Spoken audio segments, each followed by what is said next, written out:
G'day everyone and welcome to another edition of our pre-season training reports for 2026. Thanks for joining us. This will be our last training report for the pre-season. Of course, we've got internal trial next week and then the Port game coming up the weekend after. And it's highly likely that we will kick off Tuesday Night Live after next week's internal trial, and Macca will return to the fold. So that will be a good way to kick off our Tuesday Night Live schedule for 2026. And of course, Weekend Wrap will start once the season proper begins. But we're here now talking about our pre-season week, and it wasn't a very good week at all. And joining me to discuss the disastrous week really is the big man himself. How you going, mate? Yeah, not too bad, Fiend. Another one bites the dust, mate. It just seems like I wouldn't call it a pre-season from hell, but it's starting to get a bit close to that. Just a lot of long-term injuries popping up now, and they're the ones that really hurt. So it's a bit doom and gloom at the moment, which is a bit of a shame because the boys are training pretty well. But yeah, it sucks whenever you lose key players, and that's what happened this week. Yeah, it does suck, mate. And every team. I had a look through the injury lists of every team, and everyone's got problems. But it's not helpful to lose one of your key defenders, is it? And Mark's been such an integral part of our regrowth in the last couple of years, and I guess it gives Geordie Butts a run. But Geordie's a bit fragile himself, so. Starting to look a little bit slim pickings if Jordan goes down. Well, one thing it does highlight, Boss, is just how important it is to have good depth particularly in your key areas. And thank God we held on to Butsy in the trade period because it was for scenarios just like this.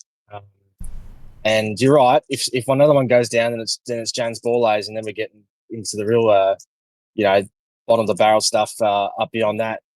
But look, I guess that's one positive. It does make the Butts versus Murray conversation a lot easier. We're deciding who between. Well, they're obviously both going to play now. So, and it's great for Butsy to basically get a confirmed gig, and he's training really well too. So I'm sure he'll perform well. The worry, of course, is that ever since basically he's come into the team, Keane's been such a playmaker for us, both with his intercept marking, but also just the way he takes risks. He takes the game on. He sees players that others don't, and he does things others don't. And most of the time they pay off, and it really generates our ball movement out of there. So we're going to have to find ways around that, and because we can't rely on him now for the first half of the season. Well, I think that's an underestimated point that you raise is we've lost a kick-out option as well as a distributor, that first distribution out of defence. And as you say, I mean, occasionally you got your heart in your mouth when Mark's got the ball in his hand, but he is quite aggressive, which I like. Yep. And, you can forgive the odd turnover if he's also generating good rebound out of the back half. So, I guess we'll be looking at someone maybe like Wayne Miller to take that role on out of fence. But I wouldn't say Wayne's anywhere near as aggressive or creative with his distribution as Keane was. So, it did turn out to be a fracture, didn't it? Lower leg fracture. It didn't look good on the vision. I won't play it. People have seen it enough, and if they haven't, they can go and find it. It's a couple of angles there that didn't quite look right to the eye, but they're talking probably 2 months at least. Yeah, I think it's going to be quite a bit more. I wouldn't expect him until after the bye, and that's a real shame because he's such a. I mean, he's one of the first players you really put on the board now. All Australian squad last year. You can't really replace that sort of talent in your team, and I mean, I'm hopeful that other guys will step up, and that they'll have to. It's pure and simple, but it is a blow, fan. There's no doubt about it. No doubt about it. Now, just reminding people that we are recording, but we do have a live audience in Discord. So if you're part of our Discord community or you'd like to be a part of it, then get on board. The links are in our descriptions and socials, etc. But for those that are on the audience, if you want to chuck a question into chat, then we will continue to monitor chat and answer those questions for you. And of course, as Mr. Crow says, don't forget to like and subscribe if you are enjoying the content. There's going to be plenty of content this year, 2 live shows a week, plus some pre-recorded stuff. So plenty for the Crows fan to get around and offset the lack of coverage that we have in mainstream media. So get around it and keep up with our socials and keep up with our YouTube channels, etc. Of course, you can also listen to these and our live stream podcasts on all your podcast platforms as well in audio. All right, mate, so I guess we'll probably today we will have a quick recap of the week, and then we might spend 15 minutes or so just running through a bit of a best 22 and see what we can, or best 20, what is it now, best 38 or 23. whatever many we got in the field these days. And see what we can come up with, and then we'll compare that to how they line up over the next couple of weeks in the trials, eh? Yeah, I mean, we say best 23, but if we keep getting this many injuries, mate, it'll just be our remaining 23. Yeah, that's right. Last man standing. Let's hope that's not the case. But yeah, no, it'll be good to chat. Obviously, we had the a 4-quarter match sim, so basically an internal trial this week. So that's something to talk about for sure. Yeah. So one of the blokes that's been talked about a little bit in press conferences, and Matthew Nix was talking about him again during the week, was Braden Cook. It definitely now looks like he's been redeployed, doesn't it? Oh yeah, the switch to halfback is very much real. I will add the caveat that, and look, how much this matters, I'm not sure, but he didn't play any time in the A's on the scratch match on Friday. He only played in the B team. So did Nank, but Nank actually got a quarter in the A's. So right. That doesn't mean Cookie won't be there round 1, but I just think there's a couple ahead of him. And when you look at our list and the available players, there are quite a lot of halfbacks / small defenders that that may just be ahead of him. Yeah. But I think he's absolutely in the mix. Put it this way, he'll be in the 26 that's taken over to Collingwood, to the MCG. It's just a matter of who they prefer. And him versus Bond versus Nank is going to be a big talking point, I think, over the next few weeks.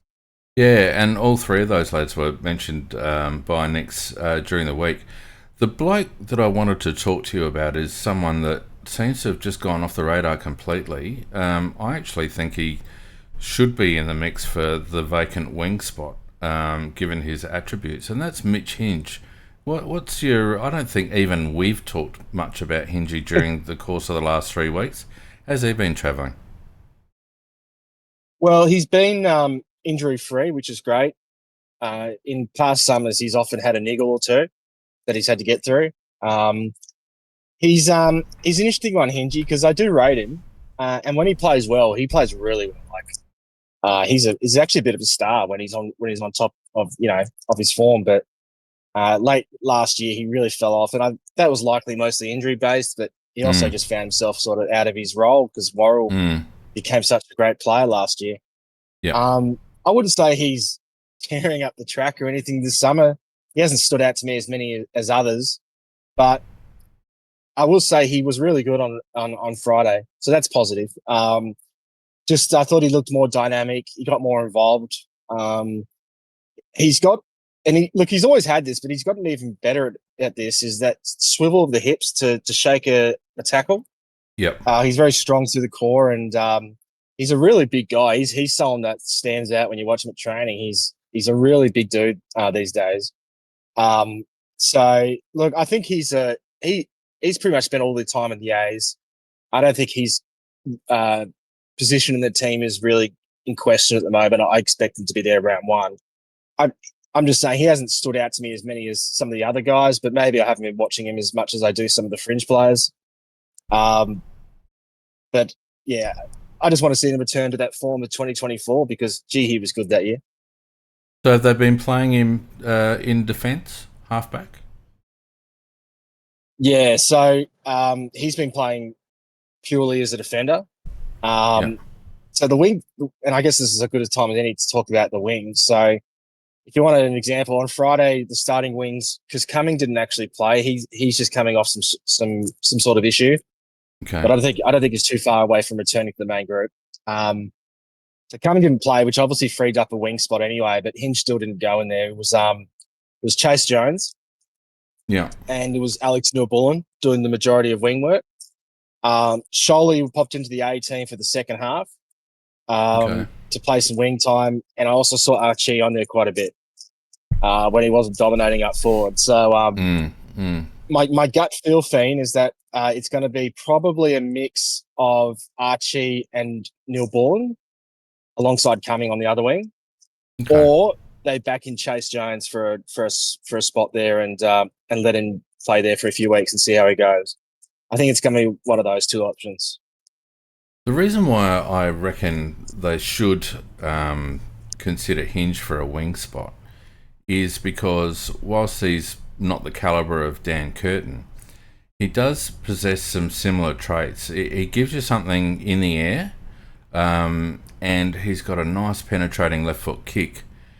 And I just wonder, with as you say, the amount of halfback flankers that we've got, I just wonder whether Hingy might be a little bit more value further up the ground. It doesn't sound like they're considering that, so I won't labour the point. But yeah, that was my thought during the week, that maybe Hinge would be an interesting option to give a run on the wing, just to see how he goes in terms of being that link up. I mean, if you look at his skill set, it does seem to suit the wing, doesn't it? I guess the issue is that he's played there a little bit beforehand in previous years and shown that he's definitely more comfortable as a defender, where his intercept work can stand out a bit more. It's similar to Isaac Cumming, I guess, in that way. Yeah. So, and I think they really, especially now that Mark Keane's gone, I think Hinge is actually going to have a bigger role in terms of taking those intercept marks as that sort of hybrid third tall. Yeah, look, I don't mind the idea, boss. I just think that there's a good chance it's not going to happen. But look, you could never say never. I mean, sometimes guys just pop up in spots. Like Zach Taylor hasn't trained with the midfield all season, but he's been playing midfield whenever there's scratch matches, and there might be stuff that pops up during the practice games coming up where a guy hasn't trained there all pre-season and suddenly he's there. Like Ben Keys played midfield for a quarter on the weekend. Yeah. So you can't rule anything out. Okay, that's interesting. Bobby Brady in the chat says that Graham Corns has often suggested Hinge should be played in the midfield, so that probably makes my opinion absolutely stupid, because I never agree with Cornsy. Look, I retract that statement. I don't hate the idea of Hinge in the midfield because he's strong. As like I said, he's strong through the hips and he's reasonably clean at ground level. And he's quite aggressive as well. So I don't hate it, especially if he's struggling to get his hands on it in defence. He's someone that I could actually see playing that role. Nate Curvis is another one who I actually could see as a midfielder because he's good in tight and in the contest. But I just it'd be out of the box. Put it that way. We don't tend to go. I know we chucked Max in there once or twice in previous years, but apart from that, we don't really go too outside the box, do we, with our midfield or selections or anything? Look, not really. And you made one point there that I really agree with. Hingy can go a little bit missing at times, and I think he's a type of player that benefits from being in amongst it. He's quite aggressive, good attack on the ball. As I said, good in the air, lovely kick, can move through traffic. He's got that nice little inside step that some of the left footers have that tends to throw people off. So, like you say, a lot of attributes, and it would benefit him at times, I think, just to be thrown in the mix, just to get him around the pill. But like you say, we're fairly conservative in that respect. I don't like the Yeah, idea of Chase Jones on the wing at all. I don't think he gives us enough attacking drive. I think he just... I just feel like Chase is a task-oriented player and will just settle back into being a link player, a little bit like Lockie Scholl used to. And I think the one thing that Dan Curtin showed us last year when he had his little purple patch was how much of a benefit it is to have a dangerous wingman who can create from that position rather than just be the link player. And I don't know yeah, whether Chase offers that. yeah. Look, I feel he's played 97 games now. Chase, he's just turned 26. I think it's hard to imagine, at his point of his career, really taking another step. I think we probably know what we're going to get now, and Mm, that's a player that's unfortunately probably in that Bermuda Triangle between yeah, too good for SNFL, not good enough for AFL. yeah. So personally, he wouldn't be in my best team, even though Mm. I know he's a lovely guy and Oh, of course, he's a yeah. great teammate. But it's hard. It's a harsh industry, and you got to I think we're at the stage now where we need to move past these guys. But he definitely seems to be in the mix, boss. Like every time every start of every scratch match, he's Mm, there on the wing for the A team. So I'm just saying, mm. don't if he's there, coming round one, don't be shocked. Yeah, well, it won't be because that's a fairly good indication that that's what they're thinking is to start off with at least. And I guess we'll just have to see how it goes. Look, no one would be happier than me to see Chase make the wing his own and make a success of it. Absolutely. Oh yeah, He offers a hardness that Lockie Scholl didn't bring. I just feel like he's so straight line focused and so see ball get full ball focus and not spatially aware that I think that he will the danger for him will be to just settle back into a comfort zone of providing that hit up lead and then just being give it off to the next guy and not being creative enough off the wing. And we see some of the Mm. good teams really create out of that position and change up an angle going into forward 50 and whether Chase is going to give us that. But I guess time will tell. Um, and it Neither sounds like he's going to him get or first cab off the rank. yeah, neither him or Cumming are big accumulators either, are they? They're sort of your 15 touches a game kind of guys. Mm, So and that's probably on a good day. So yeah, I agree. As I said previously, I think it's going to be a bit of a weakness for us, and yeah, mm, I don't see that changing too much just because we just don't have the options. We have some guys who could probably play there, but they're playing in other positions. And yeah. to be fair, when I talk about those guys, it's like Nate Curvis and Cook, and they're actually thriving right now in those half back roles. So I sort of don't want to ruin what they have as a good thing there. Mm. But yeah, as I said, I think it's looking like Jones or Archie / Neil Bullen as the Yeah. guys they're going to go with. I don't mind Callum up there at times because he's sneaky good overhead and very composed with the ball. So I can see him being successful on a wing, but I like him closer to goal as well. So are you robbing Peter to pay Paul by having him up the ground? I guess if it was a bit of a rotation sort of thing through there, it wouldn't be such a bad thing. But yeah, just talk to us a little bit about Archie because it sounded like he had a ripper during the week and really hit his Oh yeah. straps this week. Well, yeah, he's been great all summer. He's had some periods where he's been managed a little bit, but whenever he's played or trained, he looks great. And I sort of alluded to this previously that it always is always a bit worrying when you see a guy coming from another club and you just straight away you can see the class difference. Yeah.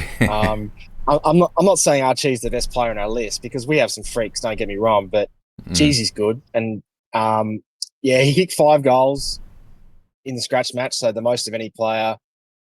He could have had a sixth if not for Rankin stuffing up the kick to him in the goal square. yeah. Um, and he also missed one late, so like he could left one or two out there as well. So yeah, and he played a bit of wing time as well. So just imagine if he played full time forward, he could have kicked even more. So yeah, he's a seriously good player, and I mean I'm glad we got him. And also what it does for the team, with Rochelle moving into the midfield, it means we can lose a guy like Rochelle or Rankin into the midfield and not lose as much up forward as we did last year. And that combined with Pedler obviously having a really good injury-free summer means we actually have some firepower up there, even without our gun forward pockets, in those two. So, love the acquisition, and I think you guys should be really excited for what he's going to do for us because, he's a very good player. Just a really well-rounded footballer who just makes great decisions and doesn't make mistakes at all, really. Yeah. It's not really pre-season, but just as an aside, I was interested to hear Fagan's comments during the week about giving him away on principle. It sounded a little bit like sour grapes to me, and he was justified, I guess, in being aggrieved considering Callum's a two-time premiership player and quite an integral part of both those campaigns. But taking the piss a bit, I think. Saying that they were happy to let him run through to the bloody PSD. What's the principle though? Like that, the principle to let him just get picked up by another club. Like at least you could have held us to our second and third rounders. Exactly. Yeah, they're not. It's not first rounder, but with the way our injuries are going and the tough start to the year we had with our draw, like who knows what that could be a pick in the 20s this year. Like that's not terrible 100%. In a good draft. 100%. And they just giving that away for nothing.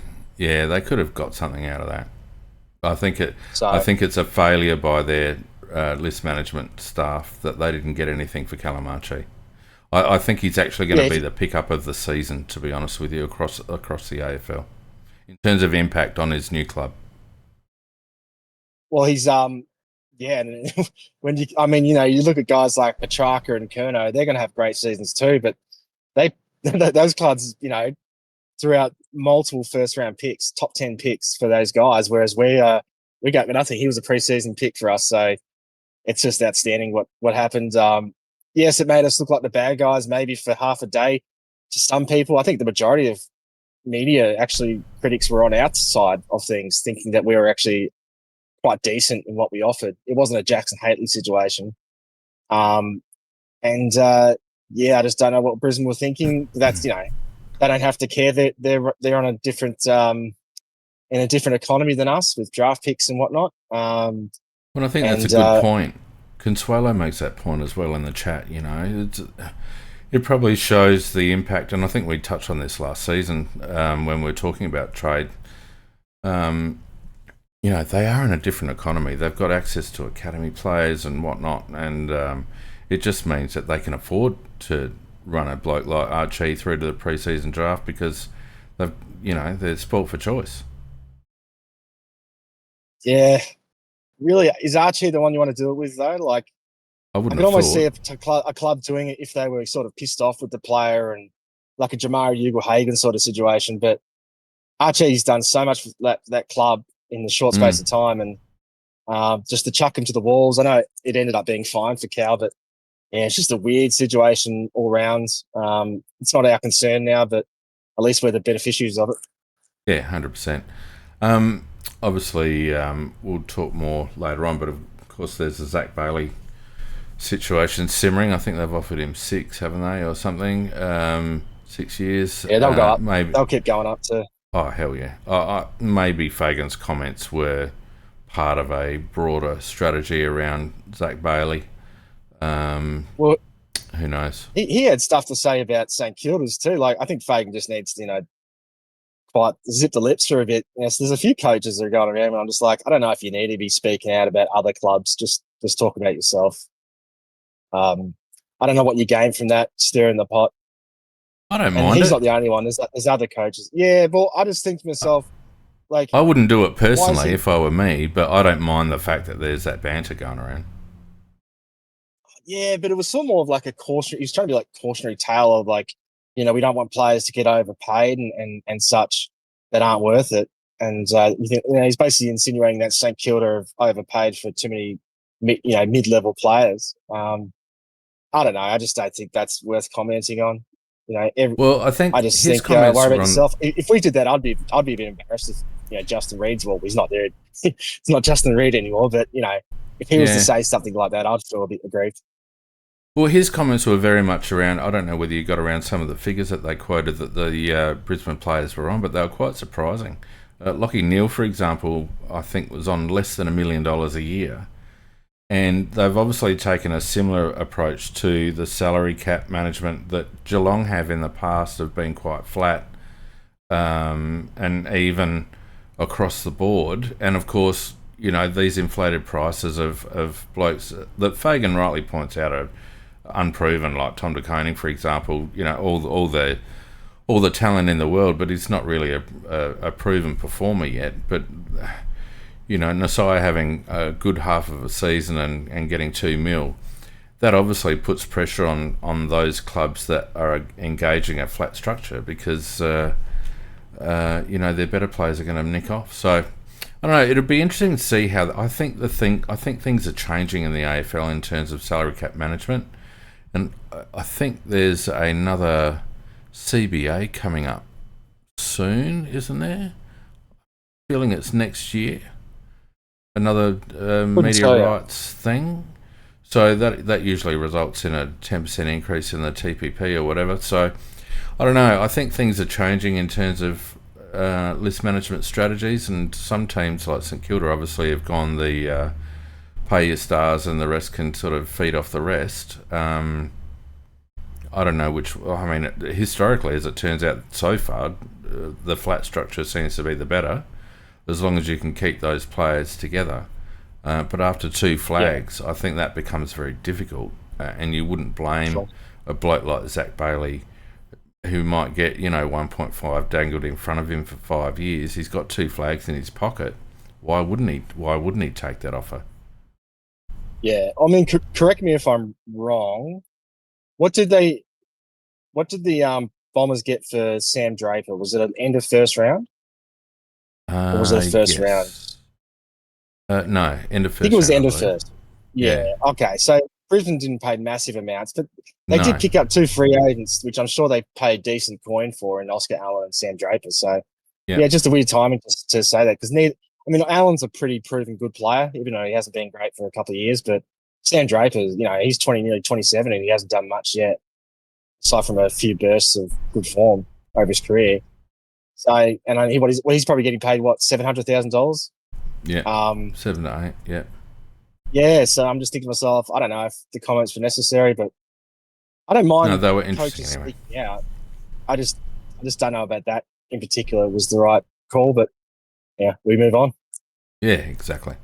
Moving back to us, of course, we have the ongoing debate around the ruck. Did you see anything different from Riley O'Brien this week in terms of how he approached centre bounces?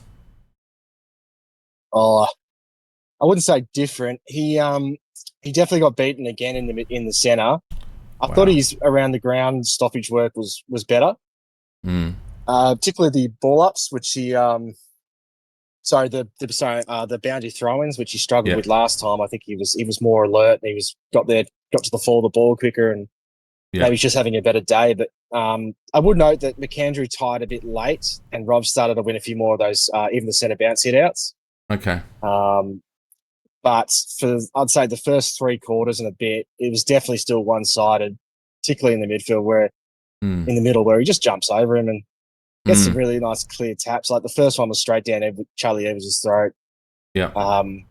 And you know, just see taps like that, like wow, you know, that would be great to see in our AFL team. I have no doubt that the club would be concerned if McAndrew can keep up, you know, a whole game with the guys like Mm. Max Gawn and Tim English and guys that have got great engines and have been doing it for a while now. You know, Yeah. is he going to get exposed like Kieran Strawn did? You know, just don't know if he has the running capacity, particularly compared to Rob. But as a pure tap ruckman, he's definitely way ahead of Rob. So, look, Rob was better. He got more ball around the ground. He took a nice pack mark, kicked a goal. Although McAndrew did the same thing himself. Yeah. It was a pretty even battle, but overall around the grounds. And like I said, I think the tap work from McAndrew was much better. So it's still a worry for me, as much as Rob definitely played a better game. Yeah. I mean, I have no doubt we're going to start with Rob.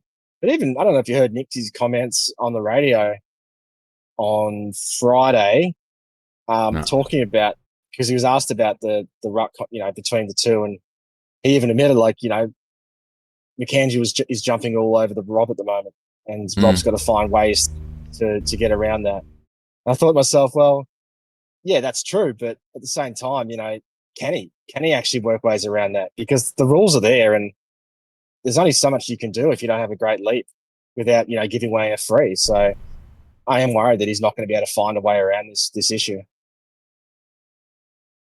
Yeah, look, history would tell you that he won't, because he's just not physically capable. It's not part of his repertoire to jump at centre bounces. It's just not him. So Yeah.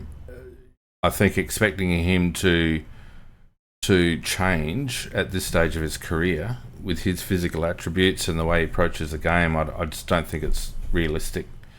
And I think we'll probably see a far more nullifying effort from O'Brien in the middle.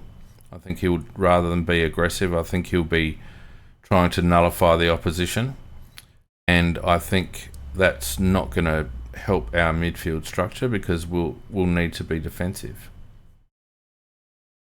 Yeah, well, look, we've never been in recent times a great centre clearance team anyway with the old rules. So we're going to have to change things up regardless. Rob's always been pretty good around the ground, particularly with his stoppage work. We're actually a really good stoppage clearance team. Yeah. But even that's going to be a bit of a challenge for him. Although I suspect it won't be as jarring as the centre bounce work or centre throw up. I guess it is now. There's no bounce anymore. Yeah, it's a conundrum, and I'd really like to see us give McAndrew some genuine time in the next few weeks, particularly against the other AFL teams, just to see if he can match it, because I think there's something there. He's not a great mark. I know he took a couple of pack marks on Friday, but they weren't the cleanest marks. He sort of fumbled them, but still just held on to them. So for a guy who's 210 centimeters, you'd like him to be a better contested marker, and his foot skills are okay without being elite, which is typical for a ruck. But I just think he gives us a different look, and I think he's had a really good summer. So I'd like to see us back him in, give him a half or so against Port and Freo, against their best opposition rucks, and see how he goes. I don't see we haven't got much to lose, because I think we know what we've got with Rob.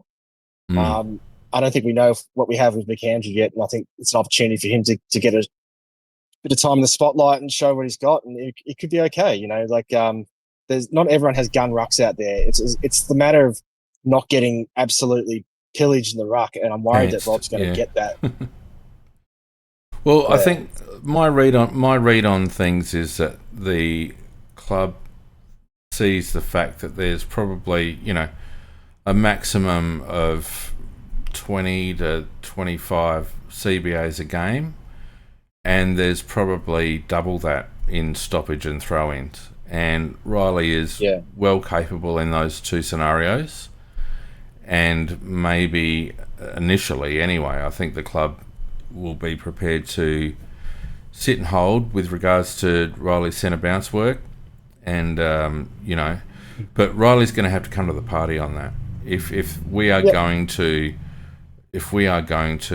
wear his middle of the road work in the middle, then he's got to not only perform at other stoppages, but he's also got to start imposing himself around the ground, which he can do when he's switched on. In terms of Lockie McAndrew, I think his overhead work, I think that's a confidence thing, and I think the more you put him in a situation, the more the confidence grows. So yeah, it's going to be interesting. I don't want to labour it too much longer, but it's going to be interesting to see how it pans out. And of course, we've also got Toby Murray in the wings, who may play a role, and we've got Thilthorpe as our pinch hit ruck. Has he been getting any ruck time at all, big man? The Filthy. Yeah. Yep, he got a few bounces on the weekend. He also, and I'm not joking, he attended a centre bounce as a midfielder for one of them. Yeah. Which was interesting to see him running around. Don't mind that either. Yeah. You only got one of them. I would have liked to see a little bit more of that. But Mm, yeah, I don't know if that was intentional or if they just stuffed it up and said, "Oh, all right, Filthy, just stay there, mate. Have a go at just it." stay there. Um, Yeah. yeah, but yeah, Toby Murray actually got quite a few centre bounces, quite a lot of time in the ruck. There was a period there where I Okay. think he had about 5, 6, 7 minutes to himself. With McAndrew on the bench, and I don't want to sound like I'm bullying Rob because, from all reports, Rob's a great guy. He's obviously in the leadership group, been a really good player for us, best and fairest. So I don't want to feel like I'm just laying into him. Yeah. But Toby Murray was beating him at centre bounce as well, and Toby Murray is 200 centimeters, so he's 10 centimeters Mm, shorter than McAndrew. He's mm, shorter than Rob, just, and he's jumping over him as well. So if mm. that gives you an indication of what's happening there, I think that's it's a bit stark, Fiend. It's not the greatest viewing. Well, Um, it's, how was Thilthorpe coping with the new rules? Was he jumping in because he can be a bit ginger on that knee sometimes? I didn't think he looked particularly great. Like in terms of his leap there, nothing like Murray or even Finbar. Yeah. It's more his follow up work. It's the great thing about Filthy is that once the ball is in motion, he's pretty much just as good as most He's a mid. midfielders. Yeah. Yeah, so I'm not too worried about him as a pinch hit. But yeah, I just thought it was interesting that we gave Murray so much time in there. Maley, not so much. And Murray had played some time in the A team, whereas Finbar was always in the B team. So maybe that gives an indication of who's in front in terms of that next man up. Yeah. I'm not sure. Yeah. Uh, I think Finbar's been the better player this summer, particularly in terms of his marking. Yeah. But maybe they like Toby's ruck work. I know Nixie's pretty happy with it recently, so yeah, one to watch there. But it still does seem to be Rob versus McAndrew at the moment. Any chance at all that we will populate that extra that bench spot with a second ruck? Do you think?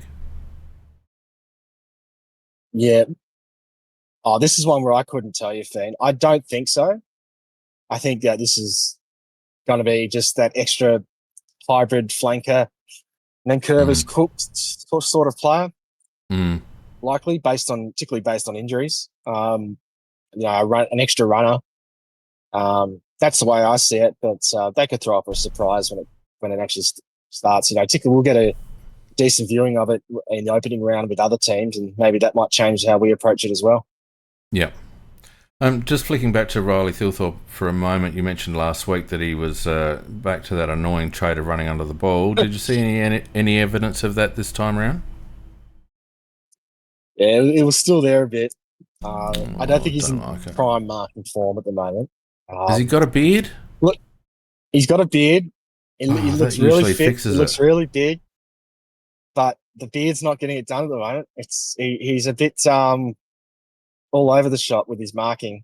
Um, Mm, and look, that's one of the last things that comes through in preseason is your ball judgment in the air and everything. But I would have mm. liked him to be playing a bit better than he is. I mean, he still kicked 3 goals. He still did some pretty special things, but yeah, it's just not quite clicking for him at the moment. Hopefully, he's getting the bad form out of the way now, and he's going to be okay starting round one. I think he's deserved to have our the benefit of the doubt at this point of his Oh, of career. course, 100%. But 100%. but yeah, I just think that just keep the you worry go. for me is historically, from my experience, when blokes consistently run under the ball, it's because they're afraid of contact from behind. And I flip flop on Riley because there are times where he crashes in and you think he doesn't care about contact at all, and there are other times where he reminds me of Josh Jenkins. And I was never a big fan of Josh in the air. Um, No. Great running back to goal, but didn't like contact in the air. So I hope that's just a temporary thing with Thilthorpe, because when he was going last year, he was crunching marks. So I hope he gets that confidence back going into the season. Yeah, look, he's moving probably just as well as I've ever seen, and that's That's good. obviously a big part of his game as well, not just his marking. But Yeah, yeah, let's hope that comes around quick because he's probably more important than ever with the way we play. I mean, it's what a this bloody great season he had last year. The expectation is going to be high for him this year, and Yep. we'll see. I'm expecting him to fire round one, but he might be a little bit sluggish coming to the year. Let's hope not. So a couple of other players you've mentioned just in the conversation so far. You mentioned Charlie Edwards in the middle. He got called up a little bit during Matthew Nix's discussions during the week with the press.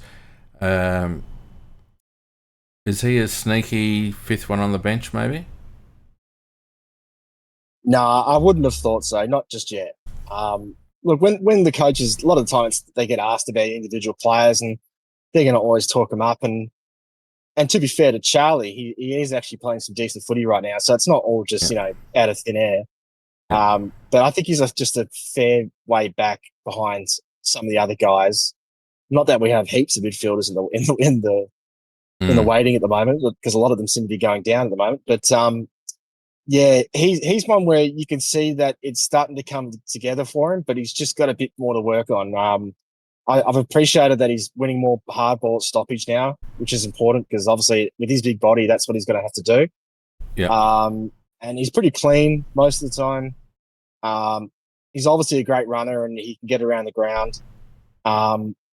Little things he has to work on, like for instance, at stoppage, when he does get first hands on it, he has a tendency to just sort of just kick it straight away off the back foot. Right. Rather than, try and dish out by hand or drive the legs out a bit. It's all sort of, just hack it out. Yeah. And either they get smothered or it's, often that's a turnover because teams set up pretty well for that these days. So, that sort of stuff you can really only learn through just repeat, training and playing games of football. And I just think that's better served just doing the SANFL for the first month or so. Sam Berry's a classic for that. Sam Berry was one that had to learn to drive his legs through the contest, and now he's great at it. So hopefully Charlie can pick that up as well. Yeah, and it's not an easy thing to teach, but I think he's got the capabilities of doing it. It's just going to take some time, and I'd rather him work on that in the reserves, and then once he's really accelerating with the ball, I think then we really start to look at him as an AFL option. He's getting better though. That's the important thing, that he's actually showing some signs now. He's winning clearances, both in the centre and around the ground. It's just the quality of those clearances more than anything, I think. Yeah, fair call. So a couple of players, speaking of the midfield, that have been somewhat managed or just seem to be carrying niggles. Jake Saligo seems to just be labouring a little. Mm-hmm. Yeah, this one I'm worried about, Fane. So he's missed about 2 weeks of training now. Now, when I say he's missed training, he's still there, but a lot of time he's one session he was just walking laps. A couple of others he's just running by himself, doing some light work. There's just no real intense, stuff with the main group. Yeah. And he's not the only one in that boat. Like we've seen Sid Draper obviously have this throughout most of the summer. And Isaac Cumming is now got it and stuff like that. So he's not just alone in that regard, but I get the feeling he's still a few weeks away from playing footy again. And we're getting close to round one, at this stage. It's not that far off, particularly those last couple of preseason games. Yeah. I think he's going to be a bit behind the 8 ball, which is a real shame because he was going really well up until the last couple of weeks. And he's one that really needs to get his body right, because if these are groin issues again, then that's just that's a reoccurring problem now. So I don't know exactly what the issue is. My gut feels groins, but I could be wrong. I don't think we're going to see him in Port Augusta on Friday, like playing. Yeah, right. Maybe the following week against Port, he might be right. But in some ways, he's actually behind Sid now in terms of his readiness, which is crazy to think. Yeah, and the problem for Jake is too that he needs as much work into him as possible. He tends to blow out a little bit if he's not at peak fitness, and I just don't like him coming into a season on an interrupted pre-season. We saw that a couple of years ago where he had some really good gains, but he tailed off really quickly. And if it's groins, we saw evidence of groin issues towards the back end of last season. And if that's not something he's been able to overcome, or it's a reoccurrence, you start talking about OP and general instability through the hip area. That's not good for a player like Jake, who needs to have that running power. Yeah, I agree. I think this is a bit of a watch point, this one. Mm. There hasn't been much talk about it, to be honest. And I'm not turning my own horn here, but if it wasn't for me, a lot of people wouldn't even know that he's having Yeah, issues just based on yeah, the media coverage. But yeah. he is. So yeah, just keep an eye on it, see how he goes over the next few weeks.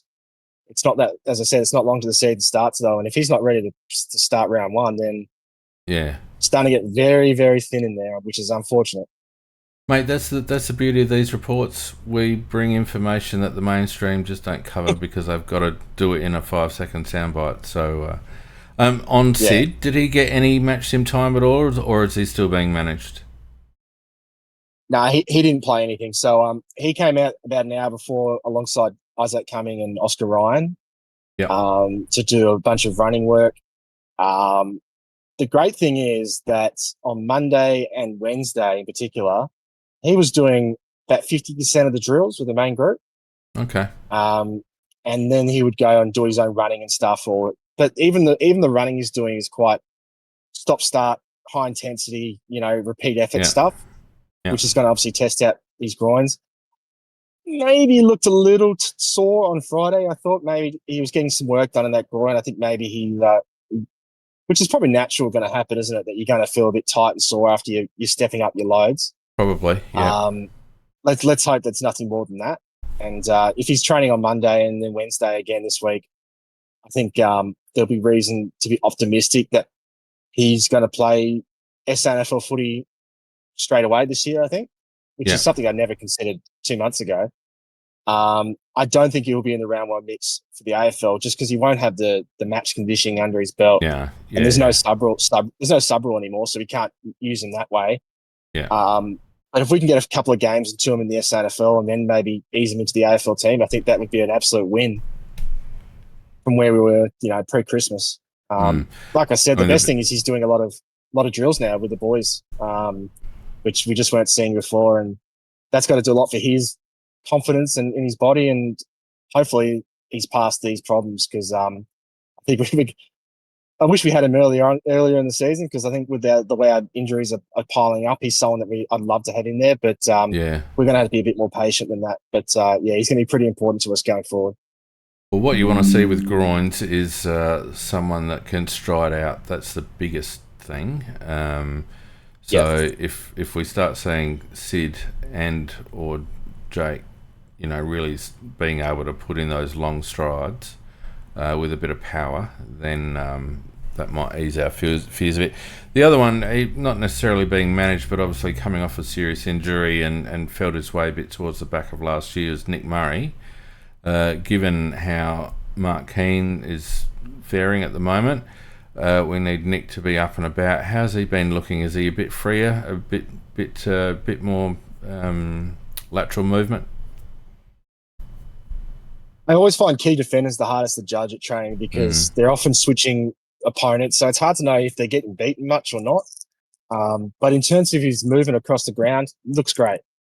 Looks quick. He's not turning like a Mack Trucker at the moment. He's actually quite agile out there, and he's kicking long. He's taking a couple of kick-ins. If he takes the kick-ins, he's always going long and direct.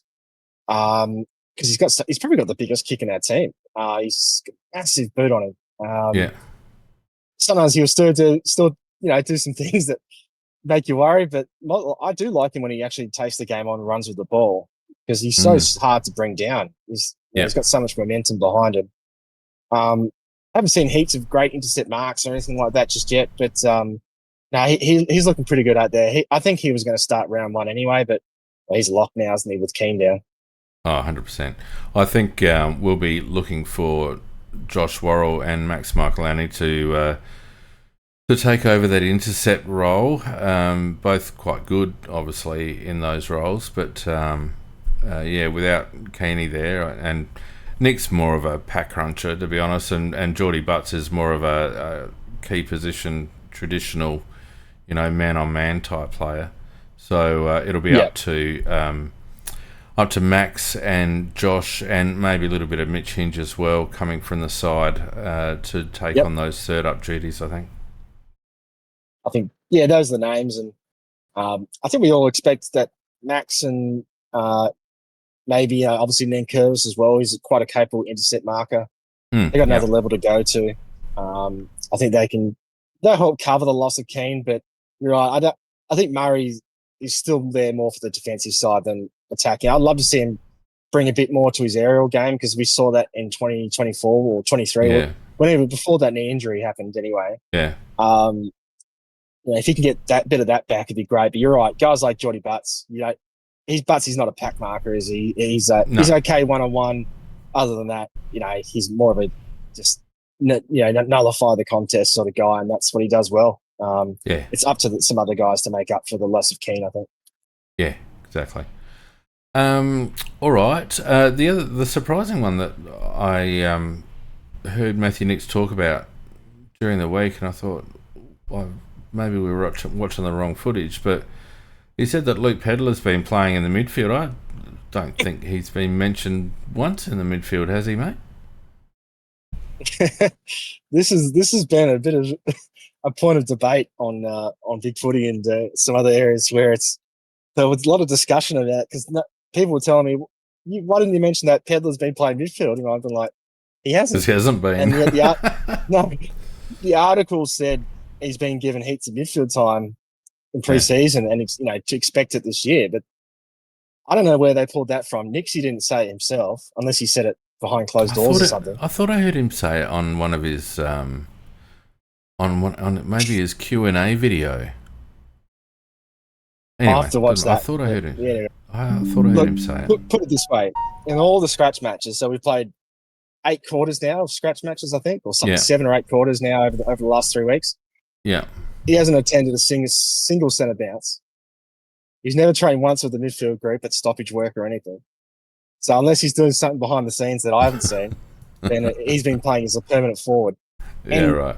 I'm not against that. I think that it's great that he's had continuity in that role. And he's training really well. He hasn't had an injury yet, touch wood.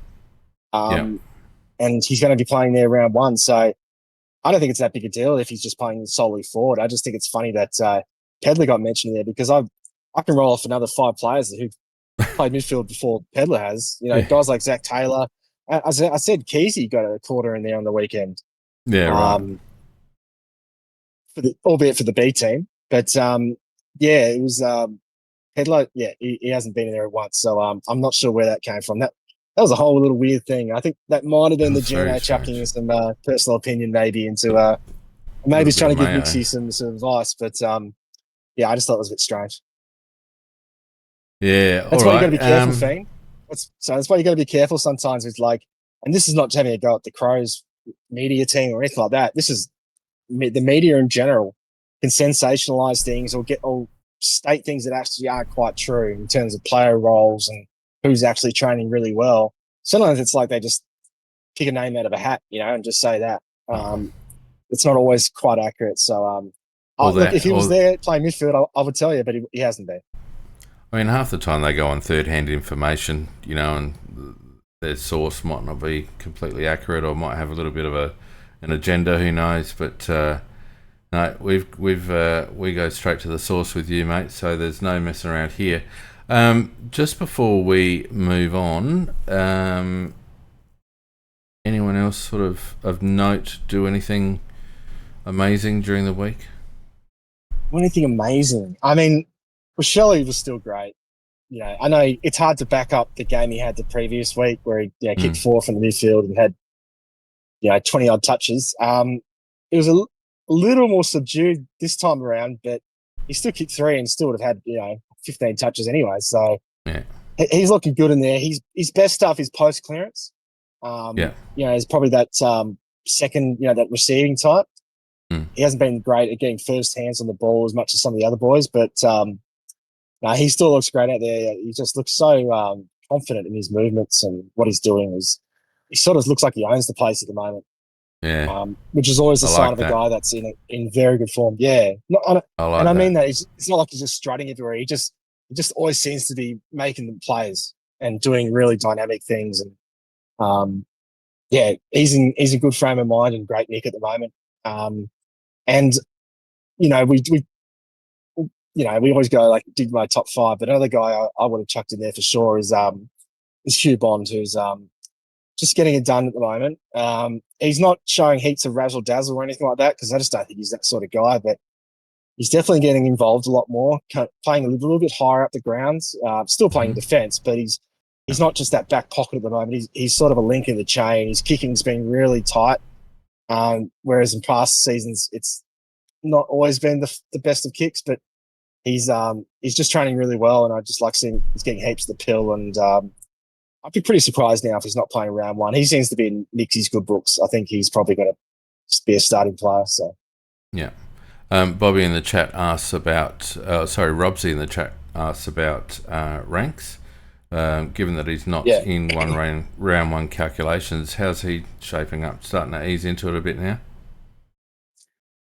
So he was just going in the first half on Friday, and then he played majority midfield in the third term, and he just went bang. So he won 3 out of the 4 centre clearances in a row.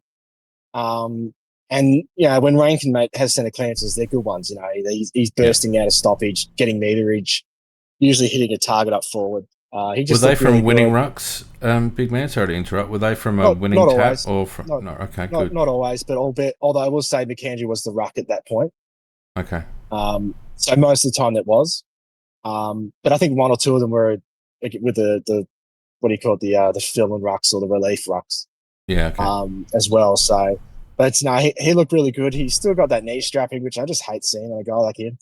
Hopefully he gets rid of that soon, but it's hard for Rankin because he knows he can't play round 1, so he's always going to be a little bit sort of thing. It's hard to get his press for a spot when you haven't even got a spot possible there. He can play the trials though, can't he? Can he play the trials? He can. Yeah, he can. I suspect they'll give him a fair run. Yeah. To compensate for and he can play in the SNFL trials as well if he wants. Okay. He just can't play round 1, so he's going to have enough. He'll be ready to go in round 2. It's not an issue there. It's just hopefully by the time that rolls around, he can whatever knee issue he's got, he can shake that off by then. But he's definitely looking more free in his movements now and quicker and more dynamic. So they're a good sign that he's getting over whatever that knee issue was. Well, I don't know whether it's fortunate or unfortunate, but the fact that we have this ridiculous opening round means that he's got even longer to wait until round 2. So if he is carrying a little knee, that's not a bad thing. But in terms of tapering off his preseason fitness, I hope they do get him involved in some SANFL trials because he'll need the work, I think. Yeah, it's going. That's the whole thing's going to be tricky playing it around our not suspended players, let alone the ones who actually like him who can't play early games. I'm sure they'll manage it pretty well, but it's not ideal. No. Yeah, it's going to be interesting to see what they do. How much game time do they give him against Freo, for instance, which is our last main hit out for round 1? Do we play him much in that game, knowing that our round 1 team can't have him in there? It's better just to give other guys a go. That's going to be interesting to see what they do there. All right. Well, I think we should spend the last little bit of our time and sort of wrap up our pre-season, mate. First of all, before we get into trying to spot our best 23, if you were to rank our pre-season out of 10 in terms of the way we've trained, the way players have looked, the impact of injuries, all that sort of stuff, what would you give it? So last year I would have given it about a 9. And this year I'd probably go a 7. And when I say 7, high. It is probably high. A lot of that taking off points is just purely the injuries. Last year we did have some niggles that restricted players for periods. By the time the preseason practice matches rolled around, most players, pretty much everyone was involved. This time around, these are just long-term injuries, unfortunately, and I'm going to include Sid in there, who probably play early games, particularly SNFL, but it's been a long-term injury for him, in terms of his recovery, and He hasn't been able to train much with the boys at all. So he's going to struggle to have a great year, just pure and simple, just by missing so much preseason. Yeah. There are positives, though. The two big things that stand to me was, one, there wasn't much complacency. The boys didn't come back unfit, or I think the general intensity of sessions has been really good, even in the hot days, and most of them have been pretty hot too. So I don't think that's been an issue, whereas, like, I think maybe some would have been worried that we'd be a bit flat, after the poor finish to the year last year. Could have gone either way. That doesn't seem to be. Yeah, it doesn't seem to be the case. And the second one is just the boys look really fit, really strong. They're really big out there. I wish, though, the list itself was a bit healthier, and that includes guys that have been underdone or have strapping, or have been managed quite a bit. The list is reasonably extensive, albeit there's other clubs that have probably been even worse in that regard. I know Melbourne, for instance, have had more than a dozen players at a time, not even training fully. Yeah. But we're just not rolling into the games with the momentum we had last year. When we this time last year, it wasn't too far off. We played that Mount Barker game against Port, and we were just right to go. I knew we were going to play well that night because our team was really fit. We had no injuries basically, and we played accordingly. And it's no surprise, I know we had a soft start to the year in terms of our draw last year, but we were ready to go. Like, we were just firing on all cylinders at that time. So it was no surprise we played well. I get the feeling that's not the case this time. We're definitely a bit underdone, a bit sore, a bit low on star power at the moment, because unfortunately a few of those injuries to our top end talent. Yeah. And that's going to hurt us, and it doesn't help that we have a tough run in the first 4 weeks. So I reckon if we could sneak out 2 wins of those first 4 games, that'd be a huge win. I just hope it's not a disaster 0-4 start, which I'm going to back our boys in not to happen, but we are up against it at the moment, unfortunately. Look, it is a tough start to the season, and it'll be challenging for the coaching staff. In principle, I don't mind a slow start. Traditionally, those teams that start fast, like we did last year, can often be sorted out and kind of taper towards the back end of the season. So I don't mind the fact that we're going to have to manage our situation, to the bye, maybe. And I hope that the club keeps its nerve with regards to that, because the business end is after the break. That's when you want to be running on top of the ground, and if it means that we have to ease players through and maybe give 1 or 2 blokes like Charlie Edwards and Billy Dowling and Luke Nankervis and that a bit of a run, Braden Cook, etc., then I think we should use the opportunity to do that rather than playing half-fit players. I don't want to see that too early in the season, because you just gas them and they're no use to you when you need them down the track. So, it's a bit of a double-edged sword. Yes, we've got a difficult early draw, but if we can manage it and be kind of 50-50 at the break, and then have a pretty fit squad in the back half with a couple coming back maybe, like Dan and like Mark Keane possibly, then it sets us up for a good run into the finals, in my opinion. That's if we make them, thing. Look, I'm not as pessimistic as some on that. Yeah, look, it'd be a disaster not to make finals after last year. I think if you look at our list in totality, that's a finals team. But if we have players that are either not playing or they're going to be underdone and just not playing to their optimum level, then it's going to make it hard. A few clubs that have probably been on the fringes of the 8s have boosted their stocks, like Sydney and even St Kilda to a degree. And I think Port will have they're not going to have. I don't think they have a massive year, but I think they're going to have a pretty decent year with their draw and a few less injuries. That's a few teams that are going to be challenging for spots in the 8. So it's not going to be top 10, I guess, now, but it's not going to be easy for us. And look, I'm not going to say we're not going to play finals, but this could be one of those years where it just doesn't quite work out, and you just get a good draft pick and then you move on and have a much better year next year. I've always felt like 2027 and 28 are going to be our best chances with the way our list is coming together. I would have liked to think this year is a good chance as well, but it just seems like things are against us. Maybe that's a loser attitude, probably. But it's a long season, mate. Like I said, it's a long season. It is a long season. it's been a short preseason, I'll tell you. Mm. The boys didn't officially start till late November, and that's what 2 or 3 weeks after the non-finalists came back. Yeah. Yeah. And I think it just feels even shorter, just in general, than usual. So the good thing is that under Ian McEwen, the boys have probably been pushed a little harder this year than they were under Berger. Maybe that's because of the smaller time frame to work with, but yeah, he's been really pushing their guts, this summer. So they've been training hard. It's just unfortunately we've had a few casualties along the way, and Yeah. I'd say apart from some of the groin stuff and maybe one or two back or soft tissue injuries, a lot of it's stuff you just can't help. Collision injuries and dislocated kneecaps. Impact. What are you you can't do anything about that. what are you going to do? So. I'd probably give it a 6. Similar reasons to you. I'm concerned about the niggles. Blokes like Jake Saliga, etc. That concerns me.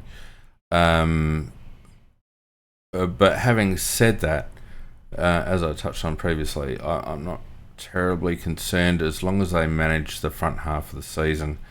You look at where Brisbane were early doors last year, you wouldn't have picked them for a flag. Teams need to come with momentum into finals. So I think it's going to be difficult for Matthew Nicks because he probably feels a little bit under pressure despite the extension, because I think if we would have missed the 8 or heaven forbid the 10, I don't know whether he survives that, to be honest, after coming top last year in the minor round. So he would. I think there would be some pressure on him. It probably depends on how many injuries you have, and at what point can you give him a bit of a mulligan, I guess. There's probably a tipping point, like I said in last year, where he just like, well, what else could he do? I don't think we're at that stage. I don't think we're at that stage yet, though. Like we'll go through our round one team soon, and it's still a pretty good looking team. It's just a bit thin in a couple of areas. That's all. Thin in a couple of areas and a bit of depth that might test us if we get a few more. All right, well, let's segue straight into that, mate. I feel like what we should do is ignore what we think the club will do.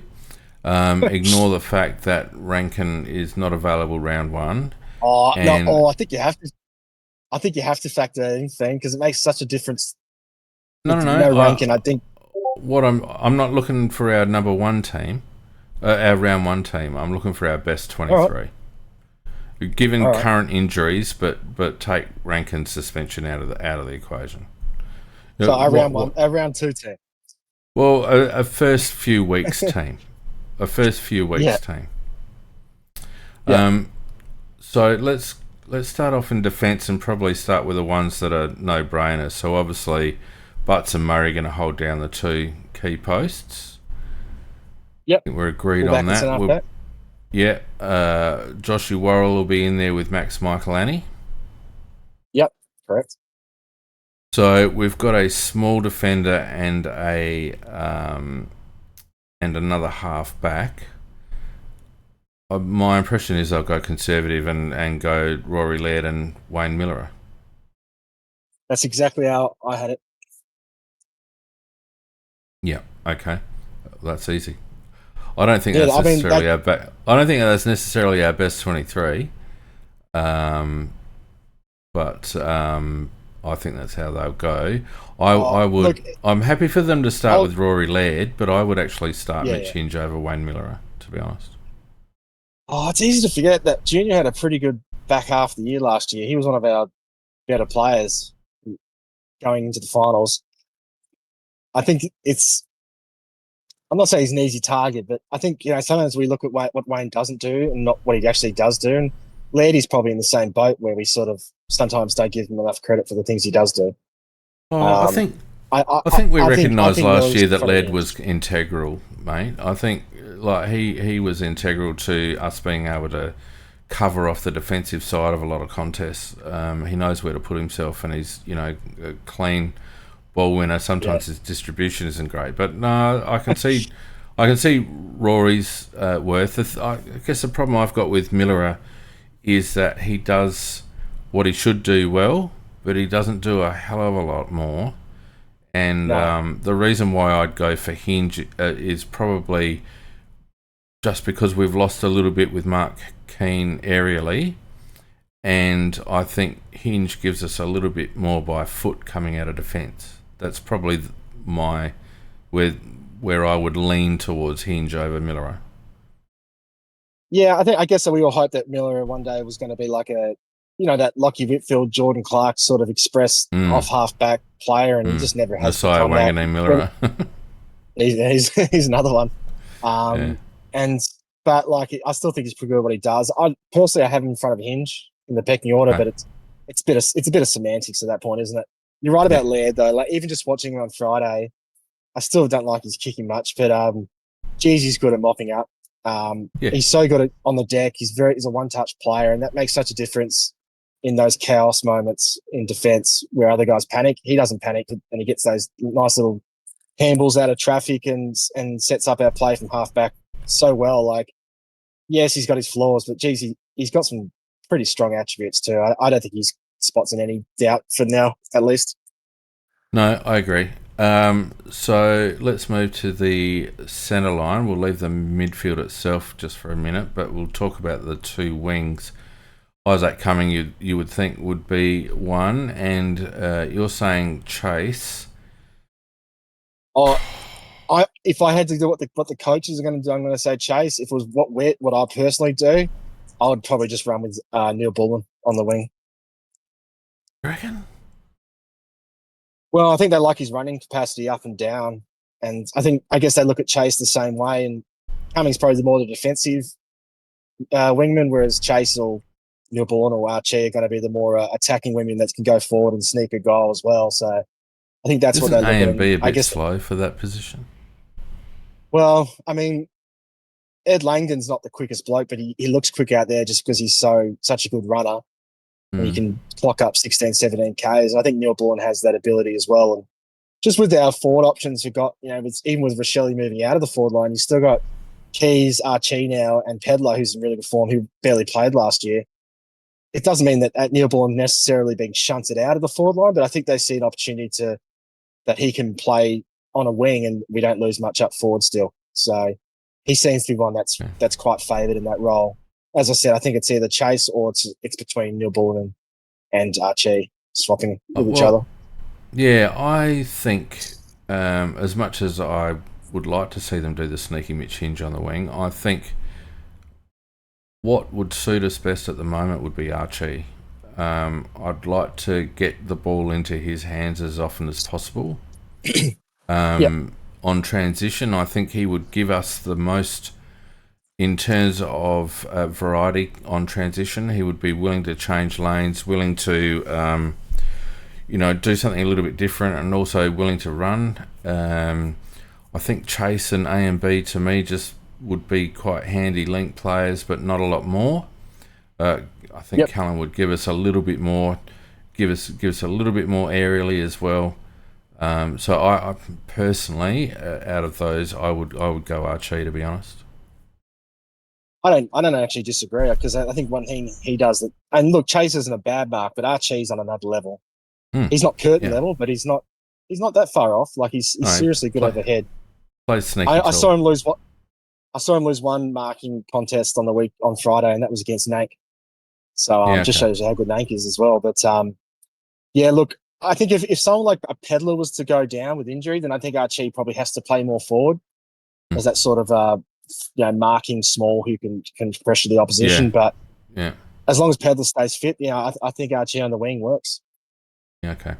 All right, let's move forward then, and we've got the big three, of course: Tex, Thilthorpe, and Fogg. I don't think any of those positions are in question. No, not at this stage. Ranks in one pocket, or does he start in the midfield? Uh, I think he probably starts in the midfield. Okay. Um, but yeah, as I said, it depends if Saligo is actually going to play or not. I guess we're Yeah. under the assumption that Saligo will be ready. So, but even then, oh look for this sake, I think we just put Rankin in the forward line. I guess. You reckon? Well, we've got Pedler, Keys, and probably A and B as the three smalls, along with the three talls. So there's room for Ranks to start in the midfield. There is. I guess the thing is that, I mean, how much of this is determined by the fact that he's not playing round one, so they're giving other guys a go. I'm not sure, but Michelle has been playing more midfield than Rankin the last few weeks. So Okay. I'm guessing if you're going to play one of them forward, it would be Rankin as a starting player. All right. So then you've got Pedler, Rankin, and probably A and B then as your three medium smalls, leaving Benny Keys on the pine. Probably fair call. Yeah, I think either Keys or Neil Bullen as the other forward and the other one on the pine. Either Yeah. or, they're basically the same. I mean, Keys is probably a bit slightly better player, but who it guess it's whichever one you prefer. But I think it's important that Pedler is there in the 18 because I think he just gives us something different with that pressure. All right, so moving into the midfield then, and we'll start with the ruck. And remember, the rules are who we think, not who the club thinks. So acid test time, mate. Would you go O'Brien or McAndrew? I'd go McAndrew, I'm with you. but it won't happen. I am with It you. won't happen. But I would go McAndrew. I would say to Rob, I'd dominate SANFL. I don't know what the rules are going to be in SANFL, so you might be tough for him to sort of work on it there. But get your spot back and give McAndrew a go, particularly if he plays well in the next few weeks against the opposition. Yeah. But yeah, at this stage, I mean, I think McAndrew gives us a point of difference, whereas Rob means we're sort of conceding centre bounce straight away, and I think that's a bad spot to start with. Agreed. I would give the young fella a run. I really would. I'd stick a rocket up O'Brien and say, stiff shit about your new contract. You're not going to be effective, then you don't get a run. So so just for the record, what do we think the club will do? Oh, Rob. It'll be Rob. But I'm just saying, I agree. If we're doing our personal opinion, I'm starting with McAndrew. And it's worth noting, McAndrew's, he's 25, so he's not super young, but he's also not. He's probably getting that age where rucks start hitting their stride as they're in that 25, there's a bit of development 26. in him. Yeah. Yeah, I mean, Tristan Sherry is a 26-year-old. He only started getting good in the last 2 years. Yep. Even Tim English is sort of now becoming a much better player at the same age. And yeah, it's you got to get into your mid-20s usually before you become a genuinely good AFL ruck. So yeah, there might be something to work with there. There's some issues in his game I do see, but I actually see quite a lot of good too. So this isn't just chuck him in there for the sake of it, just to get Rob out. No. I think he's an okay replacement. Well, I think it'll come down to the club making a decision about what they want the ruck to be and what they want to get out of the ruck. And then it'll be a matter of which of the two are more likely to fill those KPIs. So it'll be interesting to see how it plays out. I would say that it's probably, if this is going to happen, I think it's going to probably the opposite way, whereas Rob starts and then gets kicked out of the team and then McAndrew gets a gig, whereas we have McAndrew starting, which is fanciful, I think, but that's why we would go, I guess. So we'll see. Yeah. And then starting mids, of course, we've got Geordie Dawson will be one, and Josh Rochelle looks like being another, and then you would imagine Peeling. Yeah, so I guess it depends what kind of balance you want. I mean, they rotate so many names through there in pre-season. Yeah. So it's hard to know exactly what mixes they're going to go with in the real thing. But if you ask me, the pecking order at the moment, based on form and what we know of them, is Dawson number one, and then obviously, then I think it's Rash number two, and probably Saligo number three. Okay. This is assuming Saligo's all right to go. Yeah. If he's not, then bump Peatling up. But I think Berry and Peatling are rated pretty similar, and I think Berry, if anything, might be preferred by the coaches. Personally, I prefer Peatling, but I think the other one just starts on the bench. Well, both of them start on the bench, actually, because there's 5, isn't there, in this scenario? Yeah, five here, yeah. I think that's not a bad duo to have as your sort of tough inside mid, Peatling and Berry. I don't mind that. So we're at the bench, and let's assume it's Berry then that starts. Or no, let's assume it's Saligo that starts. So it'd be Berry and Peatling on the bench. Barry and Peatling on the bench. Benny Keys on the bench. That's 3. Mitch We Hinge. didn't have Mitch Hinge down back, so that's 4. Yep. Only got And one this is left. what I've talked about. It's that conundrum with who do you play out of Nank, Cook, and Bond? Because in this scenario, you can only pick one. And I think I all three think they deserve to go play. with Cook. Yeah, I think they go with Cook because Cook gives you a little bit of versatility. Interesting. Yeah. I mean, if we're picking for personal preference, I'm going Nankervis out of the 3. Yes, probably me If too. we're going with what I think the club would do, I think it's actually Bond. And I Oh, think really? if I'm picking, yeah, and I think if I'm picking for what probably gives you a blend of the two, and that you both get, and you're not getting much defensive stuff, but you're probably getting a bit of X factor. Well, then I'd go probably with Cook if they don't want to go with Nank. But Mm, this is really tricky, Fiend. I mean, you take Rankin out, then it's probably easier to get 2 in there. yeah. Because Keys obviously goes to the half forward, and so round 1 might be a bit easier to pick the team. It still Yeah. means someone misses out, but at least 2 of them get a gig. But I don't know which way they're going to go. Bond's played the most of the A team on the A team out of the Okay. 3, but that doesn't always mean everything. I think Mm, that the rankings probably from the coaches, and I'm just assuming here, yeah. Bond, Nate, Cook in Yeah. that Okay. order. Bond, Nate, Curvis, Cook. But Interesting. like I said, I think Cookie deserves a gig, and if he doesn't play round 1, I think he'll be one of the first in, uh, based on form and injury. Yeah. So I mean, who does you go with Bond who? come in for though? Like off Look, the bench, he's a who does he? very He just rotates with Letty, does he? Or laird slash Max. Um, he's sort of that another mop up player, isn't he? Who can restrict an opponent. He's well, sort of a mix of Max and Laird together. He doesn't have the ball winning he's of Laird, but yeah, he's he's far good. better one on one than Laird. Yes, I agree with that. He'll blanket someone, and look, he might be in for that specific role. Certain teams we might want a cooler, and that might mean that Bond plays wherever the bloke that we want to quieten down's playing.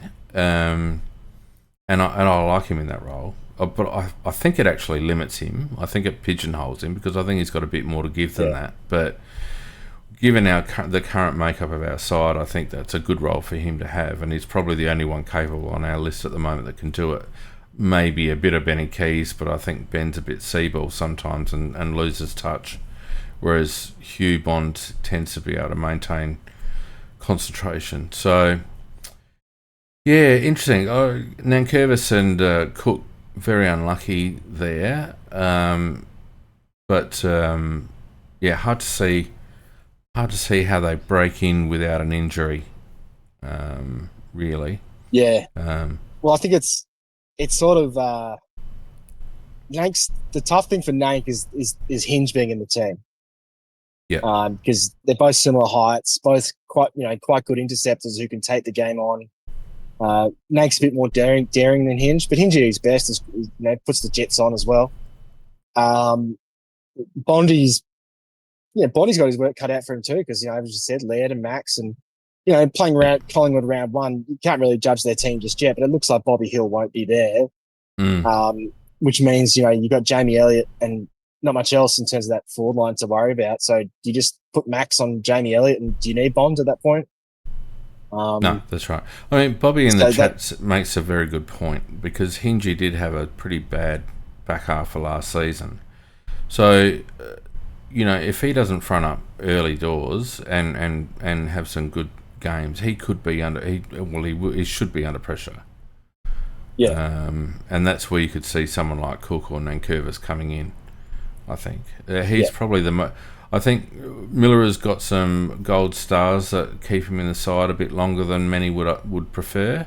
I reckon Hinge is the one that would be feeling the most pressure from Cook and Nankervis. yeah, I agree. I mean, if it was my personal opinion, I'd out of those 3, I'm playing. I'm playing Nank just because I think Nank's got more tricks than Bond. Yeah, Um, and I think if you look at that team, it's not that bad. It's just it's just a bit a little vanilla in the midfield. I think Rash helps, but no Rankin obviously offsets that.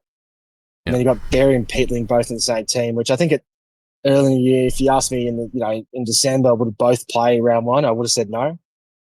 Because you got Curtin obviously moving in there, and at that stage we thought Sid was obviously going to get in the team as well. So, but look, the way things are going, Finn, these guys will have opportunity because injuries happen, and especially once the games start.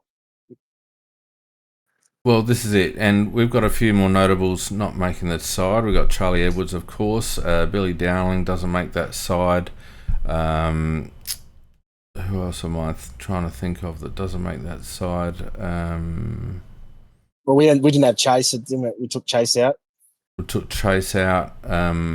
We also... Who's the other lad that was in Charlie Edwards' draft? I always forget his name. Oh, Oscar Ryan. Oscar Ryan's not in there, although he's probably a little bit back. No Zack Taylor in there. No Zack Taylor in there, who's been in and out of that side. Obviously a lot last year. Yeah. And there's a few others too. Like I think I was thinking no Finbar. No Finbar. No. Did you mention Shoal? We didn't have Shoal. No, I forgot he plays.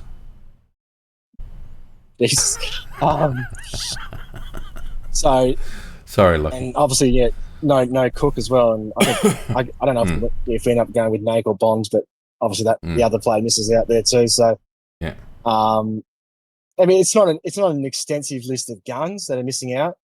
But that's what happens when you got no Mark Keane, no Dan Curtin, and no Sid Draper. I guess because I think all three of those would be in our starting 23 if they're available, of course. Yeah, I guess we're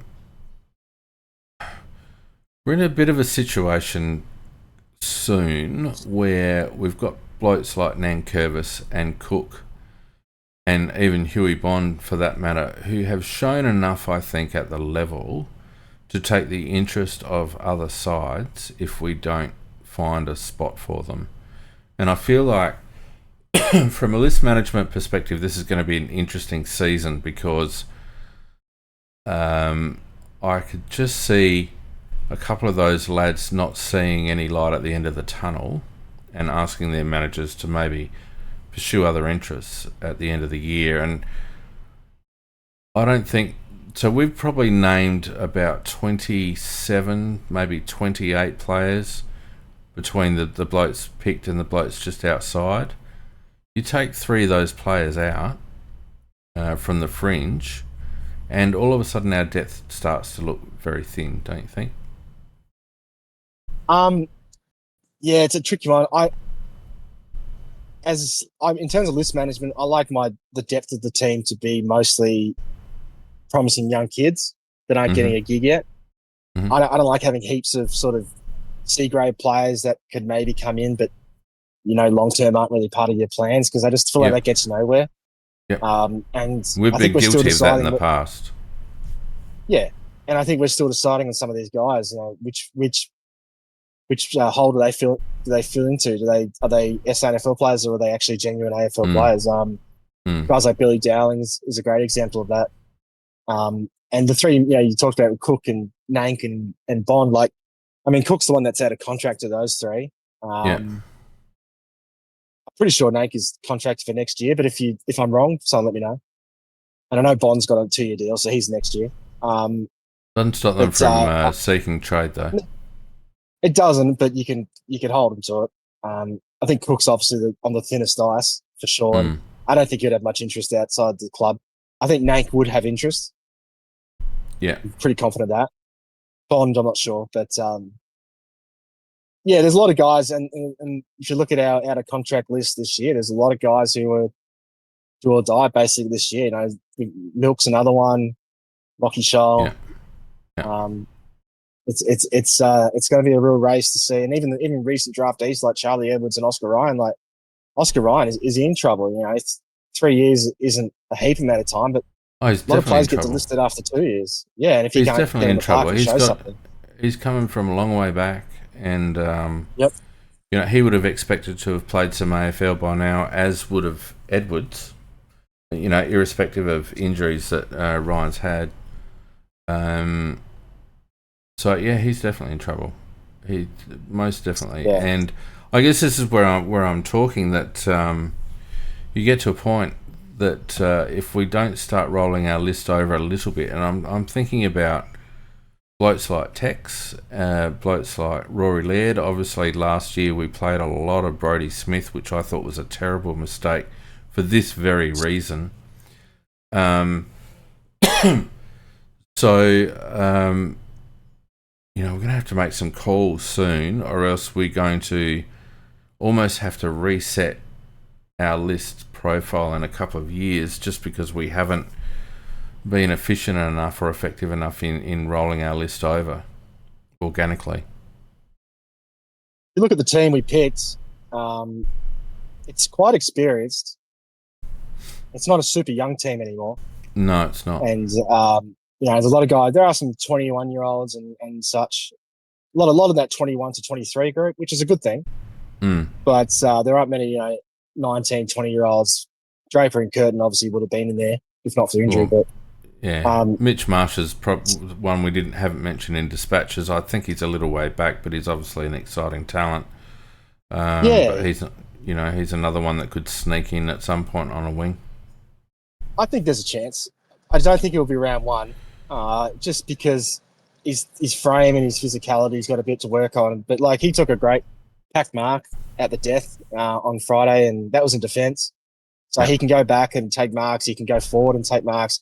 He's still got a bit to work with his ground ball and just his physicality in general. He's a bit meek out there at times, but he's an 18-year-old kid. He's built like a stick, What do you expect? He's an exciting prospect. I really do. Yeah, and the more he gels with the group, I think he's a chance of getting a gig at some stage this year. I think we'll want to get him to the team because of his kicking ability as well.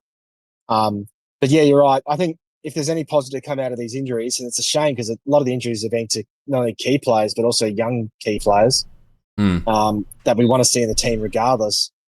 But regardless, with injuries mean opportunity, and hopefully that means we can finally make a call on some of these guys like Nankervis, like Cook. Yeah.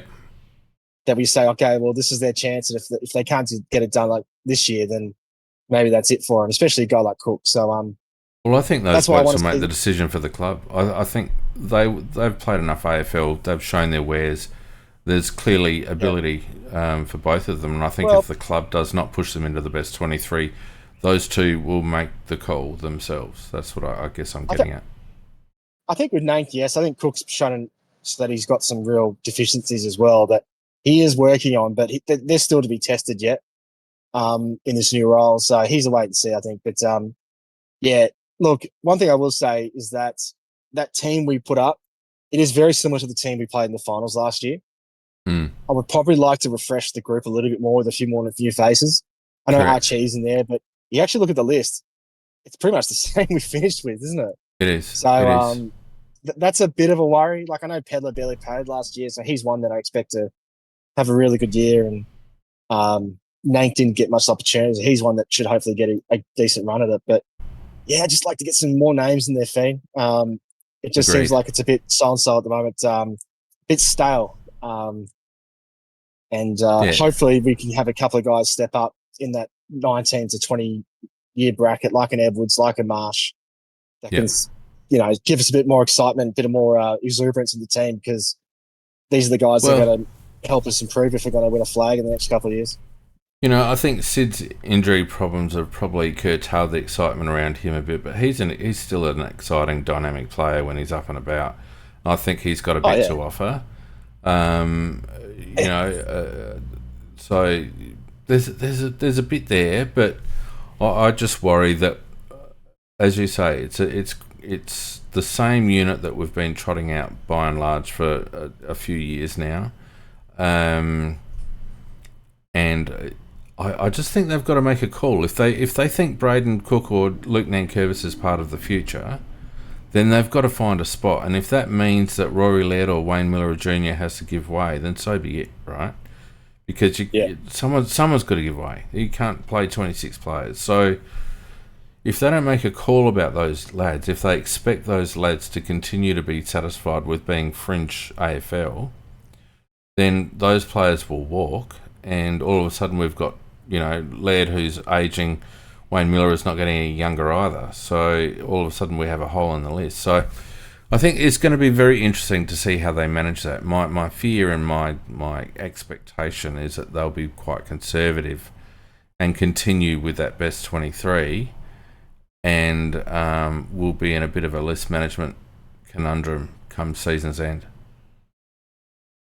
It does have that feel that they're gonna have to rely a lot on an injury or two to get a consistent gig. It feels like if we had everyone fit and available, those guys that we talked about don't get a gig in the team. Well, and that's been a theme of those big changes. Yeah, that's been a theme of Matthew Nix's tenure, is that it's been injuries that have given other players opportunities. And yes, injuries happen all the time, but you've got to also select on merit. And we've talked about selection integrity in the past, haven't we? So, I can't see it changing, and I think it leaves us in a bit of a hole. Yeah, I mean, like, put it this way, like, who's played a better preseason, Nankervis or Hinge? Nankervis. That's right. But Hinge is going to get the gig before him. Yeah. You know, who's had a better preseason, Cook or Miller? I think Cook has. We know Miller is going to get the first round gig over Cook. Correct. So these are the things where, like, if they want to back these players in, you do it now. You don't just rely on a hamstring injury or an ankle or something here or there for them to fill a spot. And then what happens if when the other guys come back? Do we just kick these guys out again? Like, how much do we learn? Like, even some guys like Harry Schoenberg. Did we really learn if Harry was AFL quality or not? No, of course. In the end, did we really know? No, we didn't. Because he's playing up at West Coast now, and apparently he's going really well.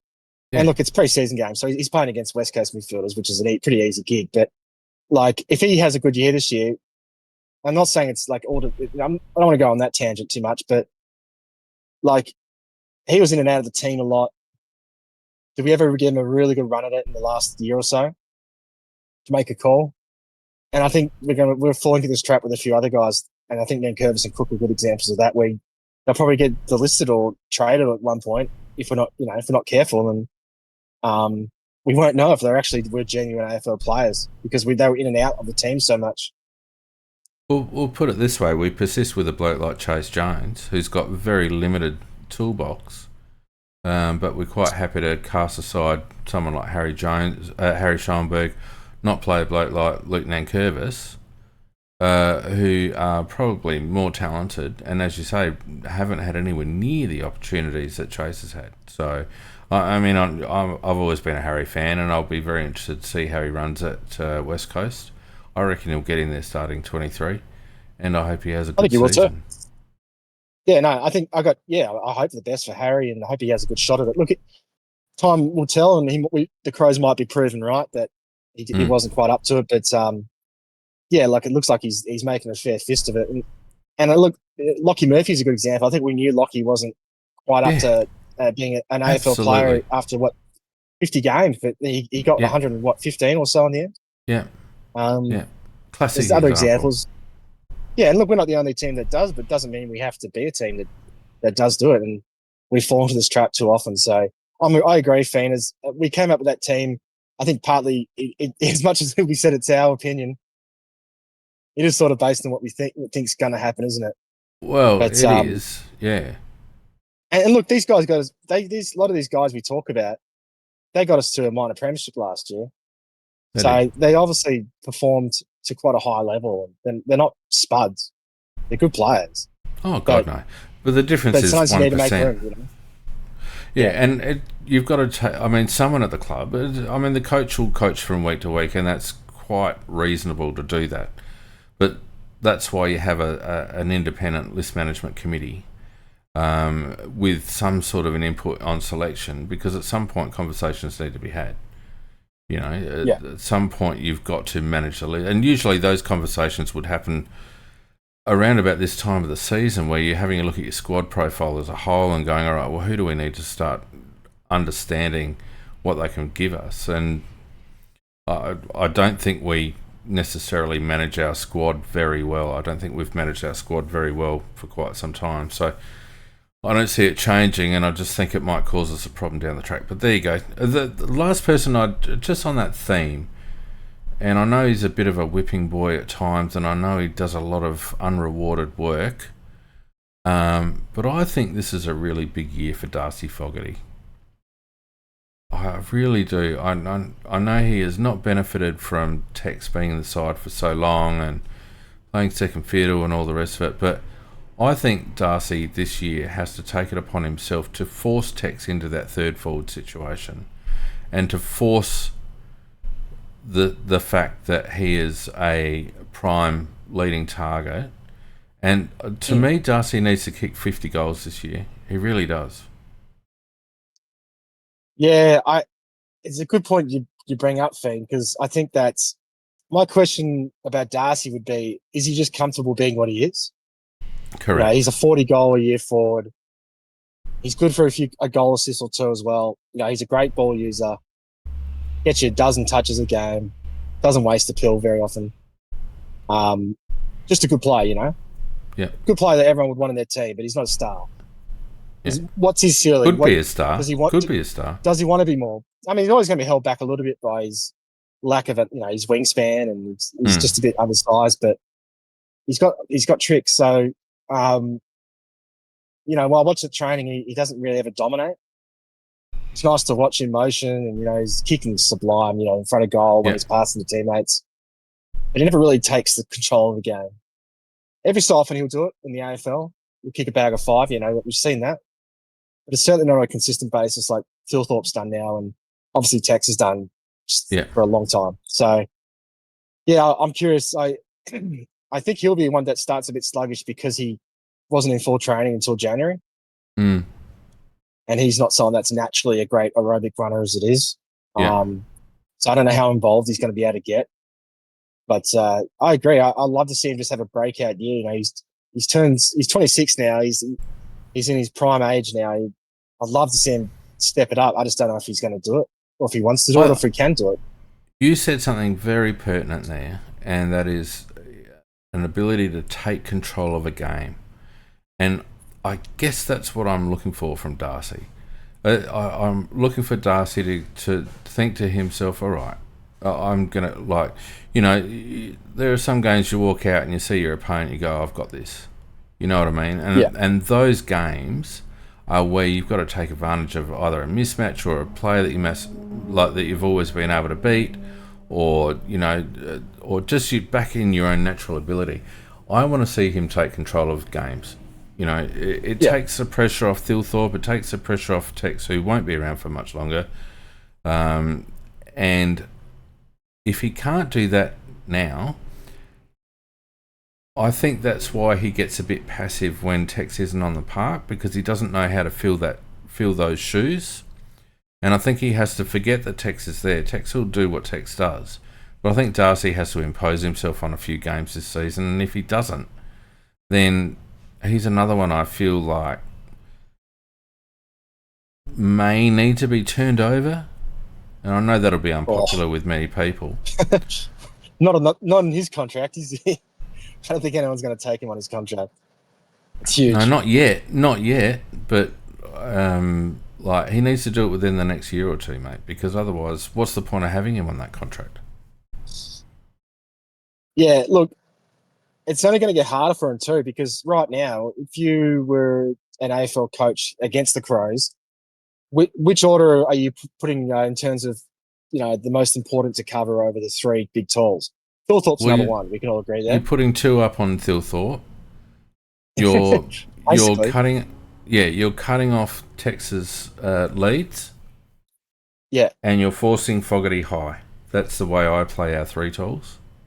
Yeah, and I think Fogg's the third in line in terms of priority for opposition defences, and that's not a slight on Fogg.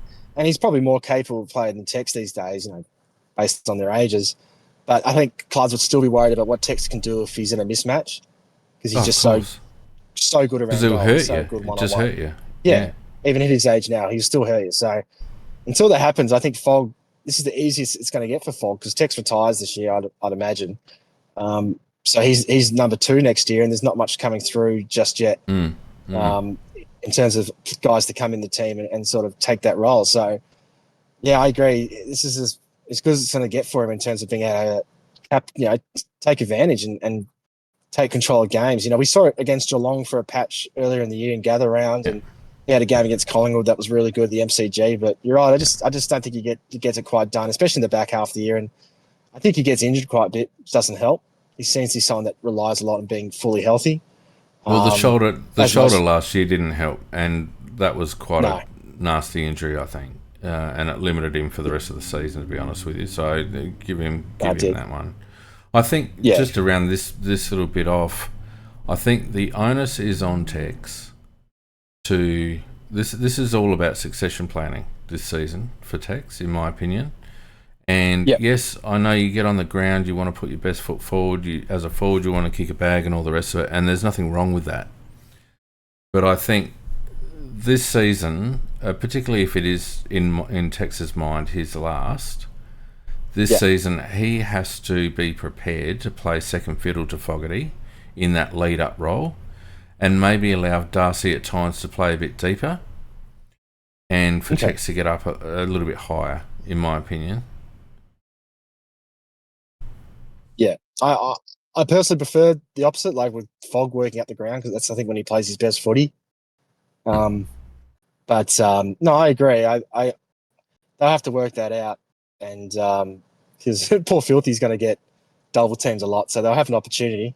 But it's going to be a talking point. But I agree. I think he's a good name you mentioned. Another one I'd just like to chuck out there is Ben Keys. So this is more based on if Saligo doesn't play round one, which is a possibility because groins or whatever he's suffering right now can linger.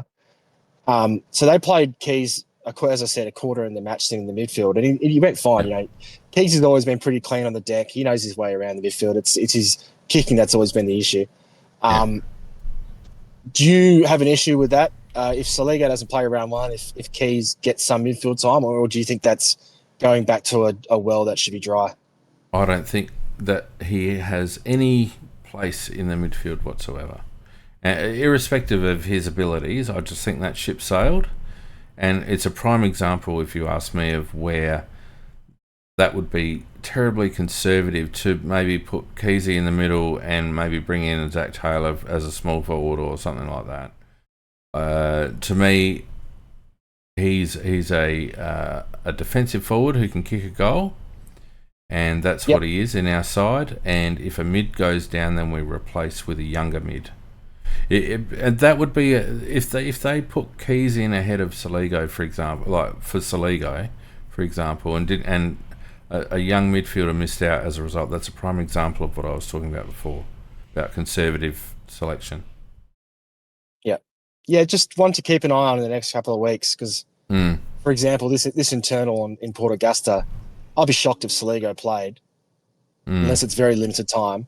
So just keep an eye on to see if Keys gets a bit of a run in there. So I was curious to hear your opinion and even just to see what the wider community thinks, because I feel like we actually saw it, last year in the finals and Laird as well, of course. And it just feels like we've moved past that, and it was a bit strange to see it on Friday. I got to admit, as much as he was actually okay, he was okay in there. It still doesn't mean much for going forward. I think we just got to move on. There's Keys, you've got to roll on the team, but I don't think we can go back to that. The only time I'd like to see Ben in the midfield is if we needed someone just to bloody sit on someone for a while. And we didn't have Bond in the side. That's the only time I'd like to see Ben in the middle, in a purely defensive capacity, in my opinion. All right.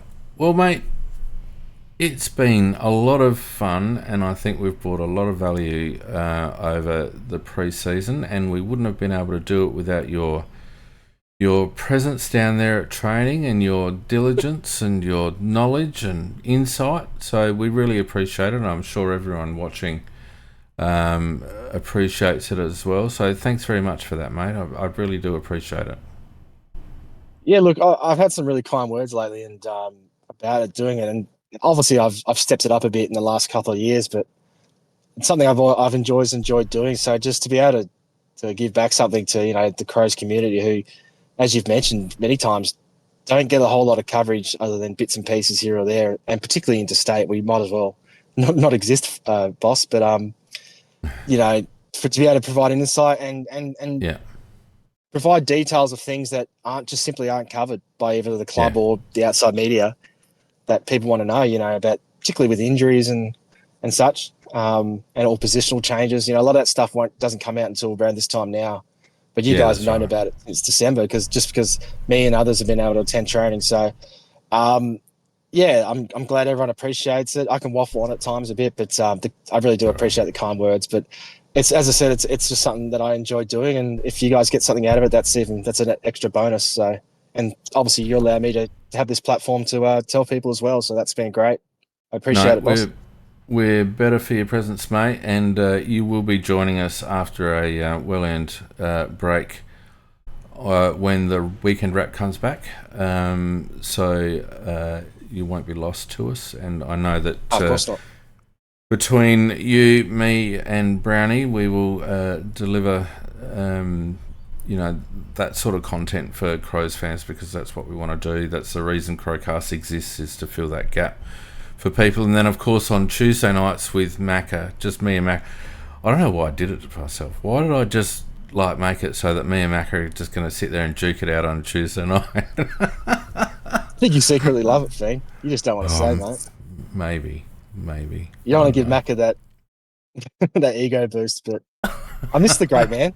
I miss his voice. Hopefully, I'll be able to chat to him at some stage. Yes, well, we might have a slot for a third on a Tuesday night. We'll see how it runs, or we might just bring in Macca sometimes on a Sunday night. I know he's always up for a chat.